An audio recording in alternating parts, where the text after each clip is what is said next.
5월 17일 수요일 뉴스리듬 헤드라인입니다. 윤석열 대통령이 어제 국회를 통과한 간호법 제정안에 대해 거부권을 행사했습니다.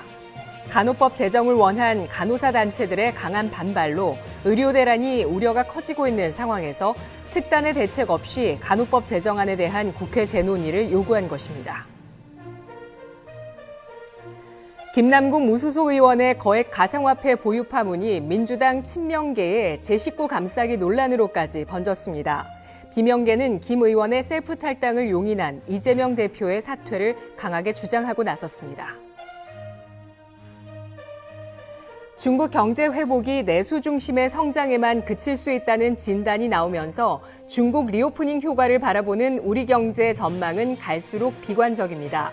이런 가운데 대외경제정책연구원은 어제 올해 중국 경제가 정부가 제시한 5% 내외보다 높은 5.5%의 성장을 기록할 것으로 전망했습니다. 최근 국내외 여행 수요가 증가하면서 금융감독원이 카드 도난 분실과 허위 변조 등으로 인한 피해를 조심하라며 소비자 경보를 발령했습니다. 특히 해외에서 건당 카드 부정 사용액은 128만 9천 원으로 국내보다 5.35배 높았습니다.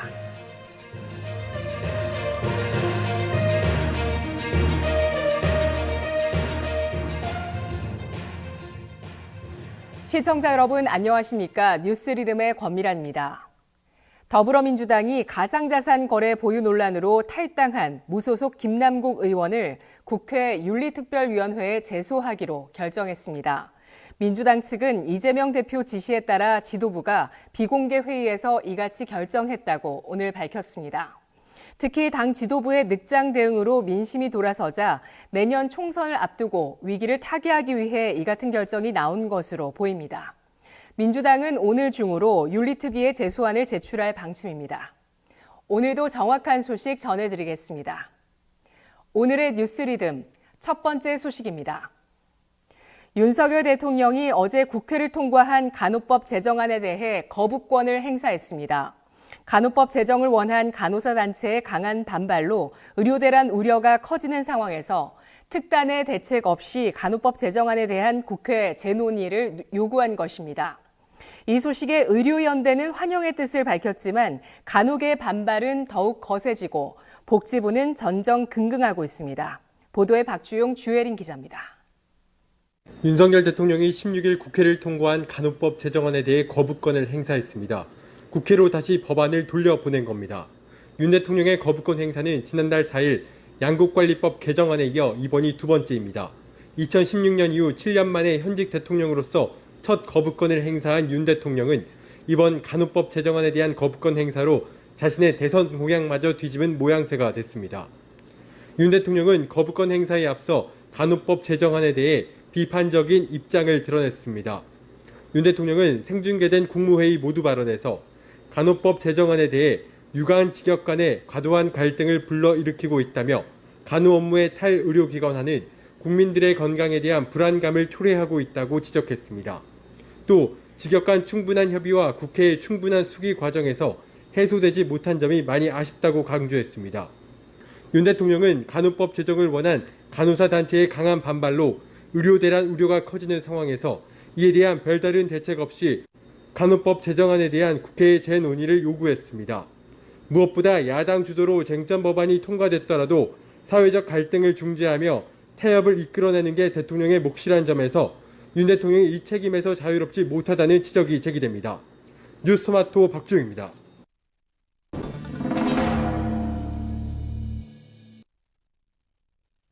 윤석열 대통령이 간호법 제정안에 대해 제2요구권을 행사하면서 간호계의 반발이 거세지고 있습니다.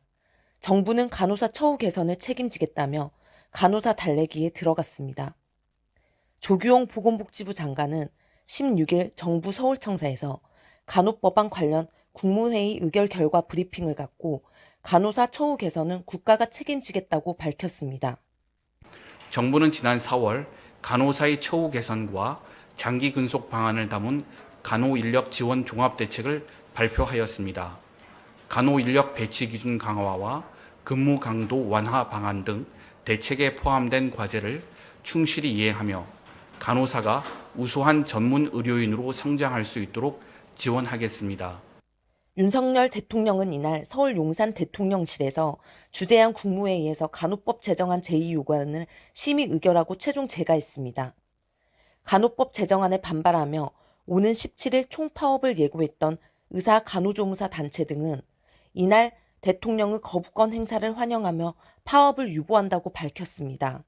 반면 대한간호협회는 대통령의 간호법 제정안 거부권 행사에 대한 정치적 책임을 묻고 법 제정을 재추진하겠다는 입장입니다.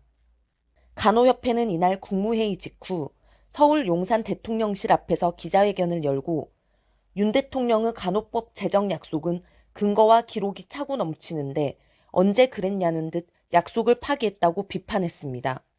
간호협회는 이날 오후 대표자 회의를 열고 단체 행동 후 수위와 방식 등을 논의한 것으로 알려졌습니다. 앞으로 간호법 제정안은 15일 이내 국회로 이송돼 본회의에 다시 상정되며 재적의원 과반수 출석의원 3분의 2 이상이 찬성하지 않을 경우 폐기됩니다. 뉴스토마토 주예린입니다. 잇따른 대통령의 거부권 행사에 정치권에서는 협치를 찾아보기 어렵게 됐습니다. 국회에 뜨거운 감자로 남아있는 노란봉투법과 방송법 개정안 등으로 인해 전국은 더욱 어려워질 전망입니다. 윤혜원 기자가 보도합니다. 윤석열 대통령이 양곡관리법에 이어 간호법에도 제2요구권을 행사했습니다. 문제는 야당 법안 강행, 윤 대통령 거부권 행사라는 과정이 이번으로 끝나지 않을 가능성도 존재한다는 점입니다. 노란봉투법과 방송법, 감사원법과 쌍특검법까지 쟁점 법안이 줄줄이 기다리고 있기 때문입니다.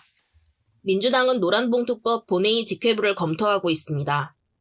이정식 고용노동부 장관은 노사관계와 경제 전반에 큰 혼란을 초래할 것이라고 비판했습니다. 방송법도 처지는 비슷합니다. 방송법은 이미 민주당 주도로 국회 본회의에 직회부된 상태입니다. 국민의힘은 방송법이 국회를 통과하면 윤 대통령이 거부권을 행사해야 한다고 주장했습니다.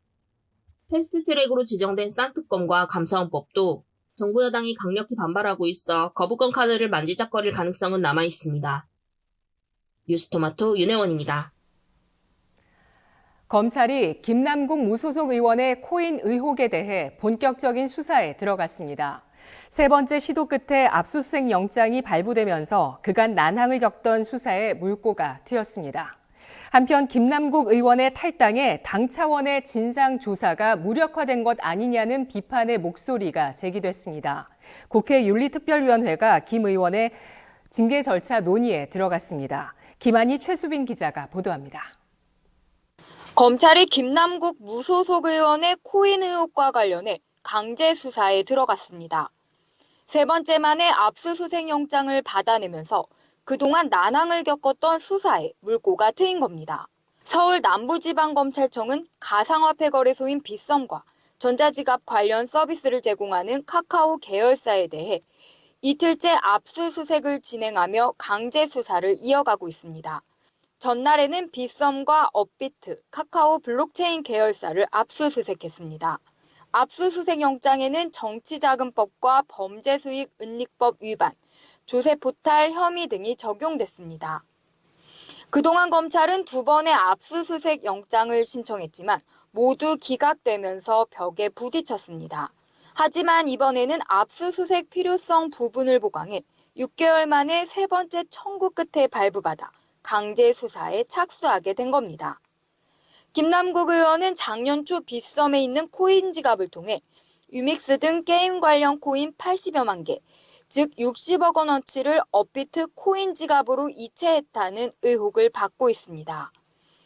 계좌 내역이 어느 정도 확보되면 자금 출처에 따른 대가성 입증이 향후 수사의 관건이 될 전망입니다. 뉴스토마토 김한입니다.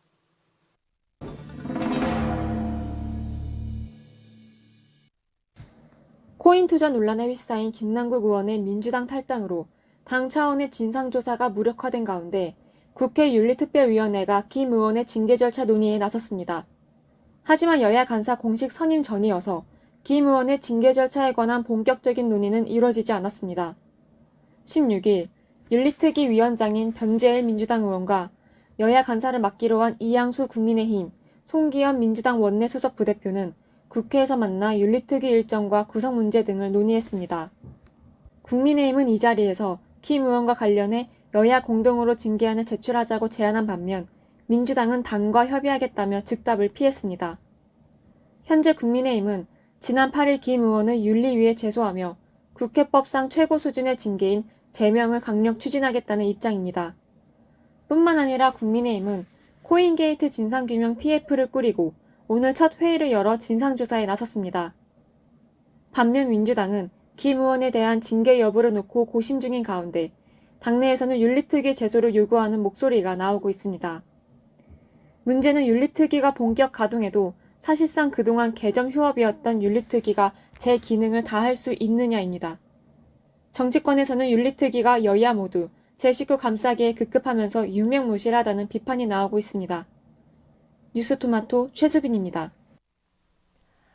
김남국 무소속 의원의 거액 가상화폐 보유 파문이 민주당 친명계의 제 식구 감싸기 논란으로까지 번지고 있습니다.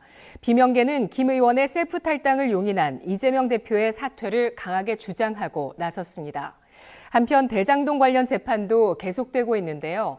최근 증인으로 출석한 유동규 전 성남도시개발공사 기획본부장이 재차 진술을 바꾸면서 이재명 대표 측근들이 유 전 본부장의 진술이 신빙성이 떨어진다며 집중 공격하고 있습니다.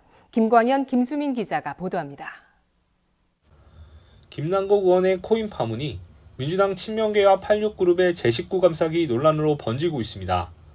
비명계 일부는 16일 코인 논란의 당사자인 김 의원뿐만 아니라 이재명 대표를 싸잡아 비판했습니다. 조홍천 의원은 사법 리스크가 문제가 아니라 리더십 리스크 문제라고 주장했습니다. 이 대표와 지도부의 이번 사태 대응이 국민 눈높이를 생각할 때 한참 부족하다는 겁니다. 하지만 친명계 일부 의원은 김 의원을 적극 옹호하며 대조를 이뤘습니다. 이를 두고 호남 지지율이 10%포인트 급감하는 등 민심 위반 조짐이 뚜렷한 상황에서 김 의원을 향한 섣부른 옹호는 역풍을 불러올 수 있다는 비판이 나옵니다. 이상민 의원은 우청 결의가 실효성이 있으려면 쇄신의 대상인 이 대표와 그 맹종파에 대한 조치가 선결돼야 할 것이라고 지적했습니다. 민주당은 2021년 전당대회 돈봉투 논란이 일 때도 자기 세력에 대해서만큼은 무한 온정주의를 베풀고 있다는 비판을 받았습니다.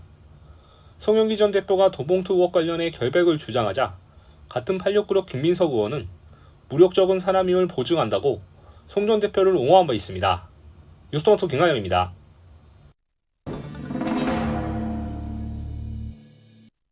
최근 이재명 대표의 측근들이 유동규 전 성남도시개발공사 기획본부장의 진술이 달라지는 부분에 대해 집중 공격하고 있습니다. 대장동 관련 재판의 핵심 증거로 꼽히는 유 전 본부장의 진술. 그러나 최근 이 진술이 관련 재판에서 간혹 바뀌거나 모호한 경우가 생겨 그 틈을 공략하는 것입니다. 오늘 열린 정 전 실장의 공판에서도 이와 비슷한 상황이 벌어졌습니다. 정 전 실장의 변호인은 증인으로 출석한 유 전 본부장에게 2013년에서 2014년 당시 이재명 시장에게 1년에 몇 차례나 직접 보고했나라고 물었고 유 전 본부장은 필요하면 자주 갔을 수도 있고 일주일에 3번 정도, 어떨 때는 한 달에 1번 정도라고 답했습니다. 이에 변호인은 증인은 검찰 조사 때 주로 피고인 정진상에게 보고했고 이재명 시장에게 보고한 건 1년에 2-3번에 불과하다고 진술한 적 있나라고 추궁했습니다. 유 전 본부장은 지난 공판에서도 검찰 조사 단계에서 김 전 부원장에게 건넸다고 주장한 1,000만 원에 대해 정확히 기억나지 않는다며 진술을 뒤집은 적이 있습니다. 뉴스토마토 김수민입니다. 더불어민주당 전당대회 돈봉투 의혹을 수사 중인 검찰이 이성만 무소속 의원을 시작으로 현역 의원 소환 조사를 본격화했습니다. 조사가 뒤로 밀린 윤관석 무소속 의원의 혐의가 더 큰 것으로 알려져 있는데요. 윤민영 기자가 보도합니다. 민주당 전당대회 돈봉투 의혹을 수사 중인 검찰이 19일 이성만 무소속 의원을 시작으로 현역 의원에 대한 소환 조사를 시작합니다. 이 의원은 2021년 전당대회 당시 강래구 전 한국수자원공사 상임감사위원, 조택상 인천시 전 정무부시장과 공모해 지역 본부장들에게 줄 정치자금 1,000만 원을 기부받은 혐의가 있습니다. 현재 강 전 의원이 구속 상태에서 연일 검찰 조사를 받고 있는데 그가 지역본부장에게 돈을 건넨 점 등 일부 혐의를 인정한 것으로 알려지며 이 의원을 대상으로 진술이 일치하는지 여부가 관건이 될 것으로 보입니다. 윤 의원은 총 6천만 원 상당의 금품 살포를 권유하고 직접 뿌리기도 하는 등 이 의원보다 혐의가 더 짙은 것으로 알려졌습니다. 윤 의원의 혐의가 사실로 밝혀질 경우 공여에 관여한 액수로만 따지면 이 의원보다 더 주도적인 역할을 한 셈입니다. 검찰은 공여자인 두 의원을 상대로 돈봉투 살포 과정과 자금 출처, 수수자 명단 등에 대해 추궁할 방침입니다. 뉴스토마토 윤민영입니다. 중국 경제 회복이 내수 중심의 성장에만 그칠 수 있다는 진단이 나오면서 중국 리오프닝 효과를 바라보는 우리나라 경제 전망이 갈수록 어두워지고 있습니다. 이런 가운데 대외경제정책연구원은 올해 중국 경제가 정부가 제시한 5% 내외보다 더 높은 5.5% 성장을 보일 것으로 전망했습니다. 정혜운 기자가 짚어드립니다. 올해 세계 경제가 2.6% 성장에 그칠 수 있다는 국책연구기관의 전망이 나왔습니다. 종전보다 0.2%포인트 상향한 수준에 머무는 등 내수 중심의 중국 경제 회복세로 인한 기여도는 크지 않을 것으로 보고 있습니다. 대외경제정책연구원은 올해 세계 경제 성장률 전망치를 0.2%포인트 상향한 2.6%로 전망했습니다. 이 중 중국의 경제 성장률을 5.5%로 전망했습니다. 이는 지난해 10월 제시한 전망치인 4.8%보다 0.7%포인트 높은 수치입니다. 대외연은 미중 갈등 장기화와 부동산 경기 회복 지연 등 성장 하박 압력에도 정부 내수 활성화 정책과 기저효과 등의 영향에 따라 전망치를 상향했습니다. 대외연 보고서를 보면 올해 1분기 중국의 경제 성장률은 4.5%를 기록했고 리오프닝 이후 생산과 소비 등 거시경제 지표 전반에서 회복세를 나타냈습니다. 중국 리오프닝이 본격화하면 하반기에 수출 등 경기가 회복할 것으로 보고 있지만 대외연은 이와 결이 다른 판단입니다. 현재 우리와 중국과의 상관관계가 과거만큼 높지 않기 때문에 리오프닝 효과도 약해질 것이란 설명입니다. 중국에 쌓여있는 반도체 재고도 리오프닝 효과를 더디게 하는 요인으로 꼽았습니다. 이제 우리가 한국에서 중국으로 가는 반도체 수출을 얘기하기에는 지금 재고가 너무 많이 있다는 거죠. 중국에서 반도체가 수요가 다시 살아난다 한다 할지라도 그것이 우리나라의 그 대중 반도체 수출로 강력하게 견인되는 데 조금 시간이 걸릴 것 같다. 한 몇 달이라도요. 리오프닝 효과가 기대보다 크지 않고 반도체 경기 회복 둔화로 효과가 더딘 만큼 정부의 더 적극적인 재정 정책이 필요하다는 조언입니다. 뉴스토마토 정혜훈입니다. 우리나라 수출과 제조업 침체 속에 자동차만 나홀로 성장을 보여주고 있습니다. 지난달 자동차 수출 내수 생산은 트리플 증가세를 보였고 올해까지 누적 수출액은 사상 최대를 기록하고 있습니다. 보도에 김지영 기자입니다. 반도체 등 주력 품목들이 수출 부진을 겪는 가운데 자동차만 나홀로 성장세를 기록한 것으로 나타났습니다. 특히 수출을 비롯한 생산 내수 지표가 트리플 증가세를 달리고 있습니다. 4월 자동차 산업 동향을 보면 지난달 자동차 수출액은 62억 달러로 역대 4월 수출액 중 최고치로 집계됐습니다. 수출 대수는 전년 동월보다 25.3% 증가한 24만 7,399대입니다. 이 중 친환경차 수출이 눈에 띕니다. 친환경차 수출액은 3개월 연속 20억 달러를 돌파한 20억 5천만 달러를 기록했습니다. 이는 지난 3월 이후 역대 두 번째로 높은 수치입니다. 자동차 부품 수출은 해외 공장 부진 여파로 전년 동월보다 1.6% 감소한 19억 달러에 그쳤습니다. 작년에 좀 연말에 이게 공급망 불안이 있으니까 좀 안정됐을 때 많이 좀 먼저 순제적으로 좀 밀어낸 게 아닌가. 그러다 보니까 이제 올해는 좀 주춤하고. 자동차 생산은 전년 동월 대비 24.7% 증가한 38만 2,265대로 집계됐습니다. 내수 판매량은 4.3% 증가한 14만 9,374대입니다. 뉴스토마토 김지영입니다. 이재용 삼성전자 회장이 취임 이후 전 세계 3만 킬로미터 이상을 누빈 것으로 나타났습니다. 이 회장은 취임 이후 7개월 동안 아랍에미리트, 중국, 베트남, 스위스, 미국, 일본 등 광폭 행보를 이어가면서 복합 위기를 타개하고 글로벌 성장 동력을 마련하기 위해 분주히 움직였습니다. 임유진 기자가 전해드립니다.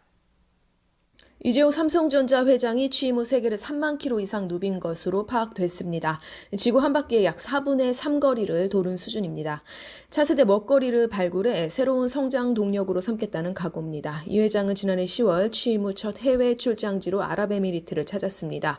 이후 베트남, 스위스, 일본, 중국, 미국 등을 찾으며 광폭 행보를 펼쳤습니다.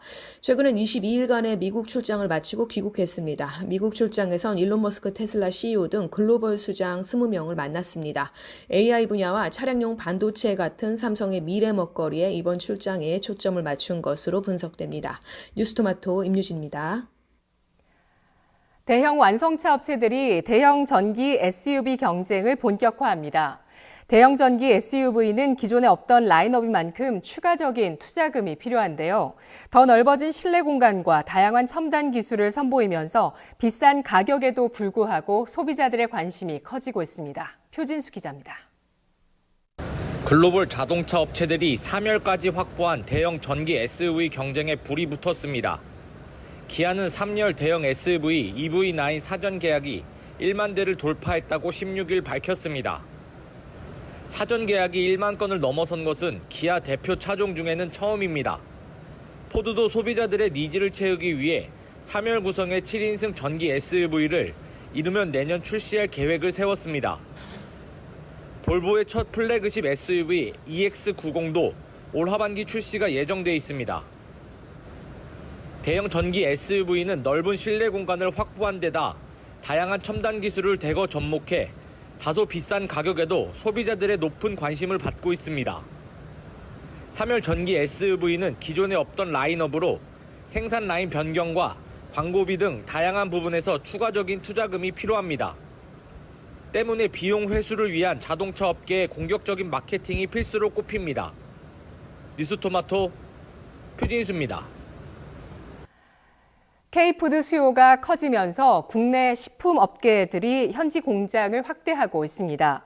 K푸드 수출액은 코로나 팬데믹과 K콘텐츠의 세계적인 흥행과 맞물려 연일 사상 최대치를 기록하고 있는데요.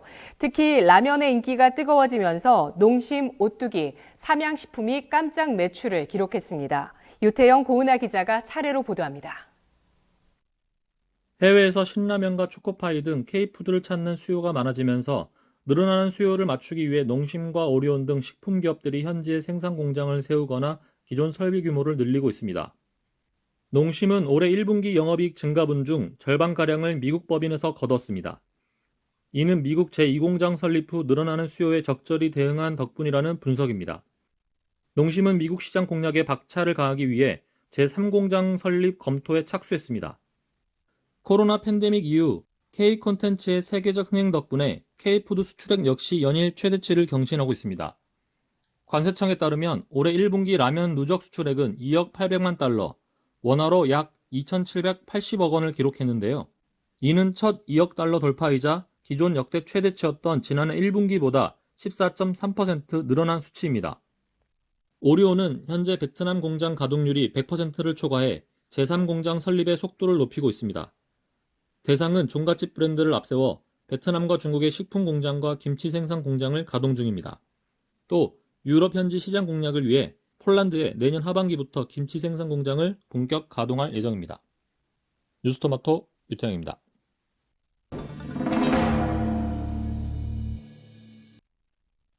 한국 라면이 해외에서 인기를 얻으며 올해 1분기 호실적을 기록했습니다. 농심은 올해 1분기 연결 기준 매출이 전년 동기와 비교해 16.9% 증가한 8,604억 원, 영업이익은 638억 원입니다. 농심의 전체적인 성장 비결은 국내외에서 매출 확대로 인한 고정비 감소 효과가 나타난 데 따른 것입니다. 제조업의 특성상 증가한 판매량이 영업이익 향상에 영향을 미쳤다는 분석입니다. 아울러 농심의 1분기 성장은 미국 법인이 주도했습니다. 오뚜기의 올해 1분기 매출은 전년 동기와 비교해 15.4% 증가한 8,568억 원입니다. 영업이익은 10.7% 증가한 654억 원입니다. 오뚜기 측은 라면류, 간편식류 등의 매출이 증가하고 좋은 연결 편입 효과에 따른 것이라고 밝혔습니다. 삼양식품은 올해 1분기 연결 기준 매출 2,455억 원, 영업이익 239억 원을 기록했습니다. 올해 1분기 매출은 국내와 해외 모두 두 자릿수 성장세를 보였습니다. 뉴스토마토 고은아입니다. 시와 멀티 테크노밸리 내 거북섬 일대에 위기감이 도사리고 있습니다. 부실공사에다 허위 과장 광고, 불법 사전 분양까지 도마 위에 오르며 거북섬 일대의 소송판이 커지고 있습니다. 김성은 기자가 위기의 시와 멀티 테크노밸리를 짚어드립니다. 문모 씨는 지난해 초 10억 원 상당의 시와 MTB 거북섬 일대 한 상가를 분양받았습니다. 준공 이후 건물에서 부실 시공 흔적이 나타났을 뿐만 아니라 분양 당시 홍보한 카페, 마트 입점은 지켜지지 않았습니다. 임차인을 찾기 어려운 상황에서 잔금을 납부하고 등기를 내면 대출 이자만 갚을 것이 뻔해 보였습니다. 일부 금액이라도 건지는 게 낫다고 판단해 분양대금 반환 소송에 참여하기로 했습니다. 이처럼 시와 MTB 거북섬 일대 상가들은 소송판으로 번지고 있습니다. 다른 상가의 경우 1층에 유명 셰프의 레스토랑이 옥상에 라운지바가 들어선다고 홍보했지만 준공 시기 수분양자와 갈등을 겪으면서 소송 중인 것으로 알려졌습니다. 부동산 호황기 개발붐을 타고 분양이 잘 이뤄졌지만 약 1년 반 만에 치솟은 금리와 심각한 공실 문제로 수분양자들의 속은 타들어가고 있습니다. 거북섬 내 한 상가 수분양자는 여러 개발 계획이 밀린 상황에서 수분양자만 고스란히 위험을 떠안아야 하는 현실이 억울하다며 심정을 토로하기도 했습니다. 뉴스토마토 김성은입니다.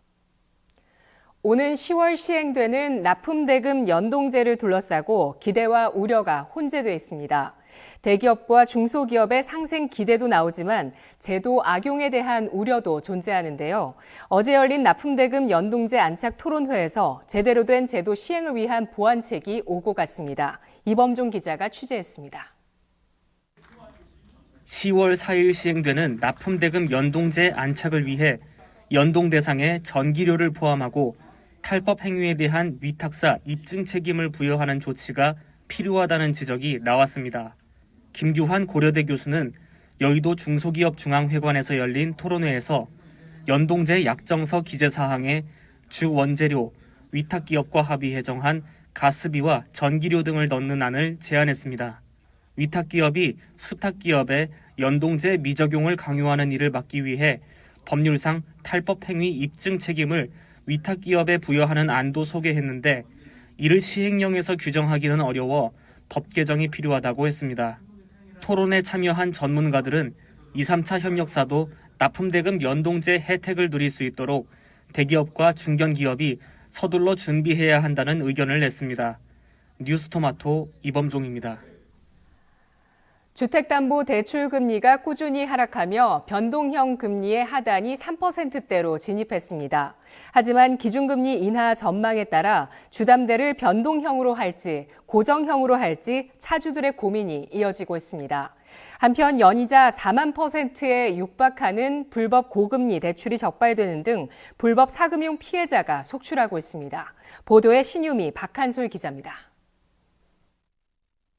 이달 신규 코픽스가 다시 하락하면서 주택담보대출 변동금리도 떨어지고 있습니다. 향후 금리 추이에 따라 변동형과 고정형 중 어떤 상품이 유리할지를 두고 금융소비자의 셈법이 분주합니다. 16일 주요 시중은행의 신규 코픽스 기준 주담대 변동금리는 3.97에서 5.955%로 집계됐습니다. 변동금리 하단이 3%대로 진입한 겁니다. 같은 날 고정금리는 3.63에서 5.47%로 변동금리와 고정금리의 하단 차이는 0.34%포인트를 나타냈습니다. 이는 지난달 19일 5대 시중은행의 금리 하단 격차가 0.57%포인트를 기록했던 것에 비하면 격차가 좁혀졌습니다. 통상 고정형 주담대 상품은 변동형 주담대 상품보다 금리가 높은 것이 일반적입니다. 그러나 지난해 수신금리가 급등하고 변동금리의 기준이 되는 코픽스와 금융채 5년물 금리가 동반 하락하는 등 변동형 금리가 고정형보다 높은 상황입니다. 금리 격차가 좁혀지면서 변동형과 고정형 상품을 두고 금융소비자의 고민은 깊어지고 있습니다. 한국은행이 연달아 기준금리 동결을 결정하며 금리 정점론에도 힘이 실립니다. 미국에서도 추가금리 인상 가능성이 높지 않다는 점이 시사됨에 따라 연말 금리 인하 기대감까지 나오고 있습니다. 뉴스토마토 신유미입니다. 다음 소식입니다. 최근 국내외 여행 수요가 증가하면서 금융감독원이 카드 도난 분실과 허위 변조 등으로 인한 피해를 조심하라며 소비자 경보를 발령했습니다. 특히 해외에서 건당 카드 부정 사용액은 128만 9천 원으로 국내보다 5.35배 높았습니다. 김보연 기자입니다. 최근 국내외 여행 수요가 증가하면서 금융감독원이 카드 도난 분실, 복제에 따른 부정 사용에 대한 소비자 유의를 당부했습니다. 특히 해외에서 사고 발생 시 대처가 쉽지 않다는 점을 노려 사기 수법이 다양해지고 있어 소비자 경보 주의를 발령했는데요. 대표적인 소비자 피해 사례로는 해외 레스토랑 등에서 카드 결제를 빌미로 실물 카드 인도를 요청한 후 카드 정보를 탈취해 온라인상에서 카드를 부정 사용하는 사례와 IC칩을 바꿔치기 하는 경우 등이 꼽히고 있습니다. 이에 금융감독원은 출국 전 해외 사용 안심 설정 서비스를 이용해 카드 사용 국가, 일일 사용 금액, 사용 기간 등을 설정하라고 당부했습니다. 이와 함께 해외 출입국 정보 활용에 동의하면 출국 기록이 없거나 입국이 확인된 이후 해외 오프라인 결제를 차단해 부정거래 피해를 방지할 수 있다고 설명했습니다. 실제 프랑스 여행을 간 A씨는 범인들이 마그네틱 복제기를 심어놓은 것을 모른 채 사설 ATM기를 이용한 탓에 카드 복제를 당했으나 해외 사용 안심 설정 서비스를 신청하지 않아 복제된 카드가 프랑스 외 각국에서 부정 사용돼 피해 규모가 커진 바 있습니다. 이와 함께 사고 발생 즉시 카드사에 카드 정지 및 재발급을 신청해야 한다고 주문했습니다. 카드 부정 사용의 경우 고의나 중과실이 없는 한 카드사에서 전액 보상받을 수 있지만 본인 과실 정도에 따라 보상은 차등 적용해 카드 뒷면 서명은 필수입니다. 뉴스토마토 김보연입니다. 정부와 서울시 등이 다자녀 지원 혜택을 두 자녀 가구로 확대하고 있지만 자치구는 여전히 세 자녀에 집중하고 있습니다. 사회적 문제로 떠오른 저출산 대책이 지역사회로 도달하는 속도가 더디다는 우려가 나오고 있습니다. 한편 유아교육계가 교육부의 유보통합 선도교육청 운영에 대한 비판을 제기했습니다. 교육과정 등 유보통합 쟁점에 대한 사회적 합의가 나오기 전에 제도를 너무 급하게 추진하면 문제가 발생할 수 있다는 건데요. 박용준, 장성환 기자가 보도합니다. 저출산 대책의 일환으로 다자녀 지원 혜택을 두 자녀로 확대하는 가운데 자치구는 여전히 세 자녀에 집중된 것으로 나타났습니다. 대통령직 속 저출산 고령사위원회는 2021년부터 다자녀 가구 지원 기준을 세 자녀에서 두 자녀까지 확대하고 있습니다. 보건복지부도 어린이집 입소 우선순위를 두 자녀부터 받는 내용으로 영유아보호법 시행규칙 개정안을 입법 예고했습니다. 서울시도 다자녀 기준을 두 자녀로 완화해 공영주차장, 체육시설, 공원, 식물원 등 각종 시립시설 이용료를 무료 혹은 절반으로 이용 가능합니다. 하지만 서울 25개 자치구 가운데 24개 자치구의 공영주차장 두 자녀 할인은 여전히 30%에 그칩니다. 구로구만 출산 또는 입양으로 둘 이상의 자녀를 둔 경우 공영주차장 주차비를 50% 할인해 줍니다. 대부분의 자치구는 육아종합지원센터 이용료에 대해 여전히 세 자녀만을 면제 감면 지원하도록 규정했습니다. 구로구는 어린이집 입소 우선순위에 있어 세 자녀를 두거나 영유아 자녀가 2명 이상인 가구로 규정해 영유아가 아닌 자녀를 포함해 두 자녀인 경우 후순위로 밀립니다. 저출산 문제 해결을 위해선 육아 부담을 덜어주고 돌봄에 대한 사회적 분위기가 중요한 만큼 자치구 정책도 속도를 높여야 한다는 지적입니다. 뉴스토마토 박용준입니다.